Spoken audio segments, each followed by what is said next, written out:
નમસ્કાર મિત્રો, સ્વાગત છે બધા મિત્રોનો અમારી યુટ્યુબ ચેનલમાં। તો તારીખ 13/3/2026 ના સોના ચાંદીના બજાર ભાવ કેવા રહ્યા તે વિશેની માહિતી જોઈએ તે પહેલા જે પણ મિત્રો નવા છે તે ચેનલને સબસ્ક્રાઇબ કરી લેજો। વાત કરીએ સૌપ્રથમ ચાંદીની બજાર કેવી રીતે બાબતે।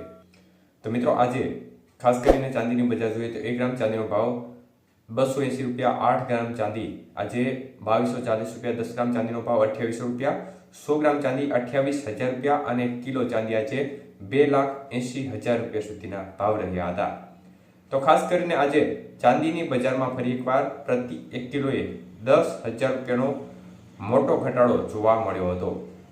વાત કરીએ આજના 22 કે સોનાના ભાવ કેવા રહ્યા તે બાબતે તો 1 ગ્રામ સોનાનો ભાવ જોવા જઈએ તો આજે 14,875 રૂપિયા, 8 ગ્રામ સોનાનો ભાવ 1,19,000, 10 ગ્રામ સોનું 1,48,750 અને 100 ગ્રામ સોનાનો ભાવ આજે 14,87,500 રૂપિયા સુધી રહ્યો હતો। તો આજના 22 કે સોનાના 100 ગ્રામના ભાવમાં 10,000 રૂપિયાનો ઘટાડો જોવા મળ્યો હતો। જ્યારે વાત કરીએ 24 કે સોનાના ભાવ વિશે તો 1 ગ્રામ સોનાનો ભાવ જોવા જઈએ તો આજે 16,227 રૂપિયા, 8 ગ્રામ સોનું 1,29,816 રૂપિયા, 10 ગ્રામ સોનું 1,62,270 અને 100 ગ્રામ સોનાનો ભાવ આજે 16,22,700 રૂપિયા સુધી રહ્યો હતો। તો આજના 24 કે સોનાના 100 ગ્રામના ભાવમાં 10,900 રૂપિયાનો ઘટાડો થયો હતો।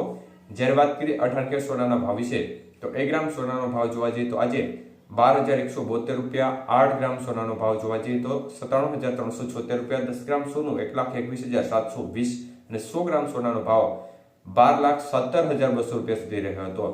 તો આજે 18 કે સોનાના 100 ગ્રામના ભાવની અંદર પણ 8,100 રૂપિયાનો ઘટાડો જોવા મળ્યો હતો। તો સ્થિતિ છે તે મિત્રો આમ જોવા જઈએ તો બજારનું વલણ છે તે આજે જોરદાર ઘટાડા તરફી જોવા મળી રહ્યું છે। મુખ્યત્વે અત્યારે અનેક એવા પરિબળો છે જે માર્કેટને સીધી રીતે અસર કરી રહ્યા છે, જેમાં યુદ્ધની પરિસ્થિતિ પહેલું જે પરિબળ છે તે અસર કરી રહ્યું છે, પરંતુ સાથે સાથે જ્યારે ક્રૂડ ઓઇલના ભાવ વધે છે ત્યારે ખાસ કરીને ડોલર છે તે મજબૂત થતો હોય છે અને ડોલર ઇન્ડેક્સ મજબૂત થાય તો આ સંજોગોમાં બજાર છે તેમાં ઘટાડા તરફી વલણ જોવા મળતું હોય છે। આપણે જોયું છે કે જ્યારે ડોલર મજબૂત થાય ત્યારે સોનામાં ઘટાડા તરફી વલણ બને અને જ્યારે ડોલર નબળો પડે એ સમયગાળા દરમિયાન જે સોનાની બજાર છે તેમાં વધારે તરફી માહોલ જોવા મળતો હોય છે।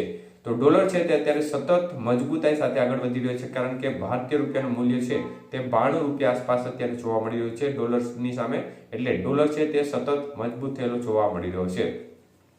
તો ડોનાલ્ડ ટ્રમ્પના એક નિવેદન કે યુદ્ધ ઝડપથી ખતમ થશે એ નિવેદનથી જે ક્રૂડ ઓઇલ છે તે $100 પાર કરી ગયું હતું, પરંતુ ત્યારબાદ આ નિવેદન બાદ ઝડપી ઘટાડો થઈ અને $90 આસપાસ આવી ગયું છે।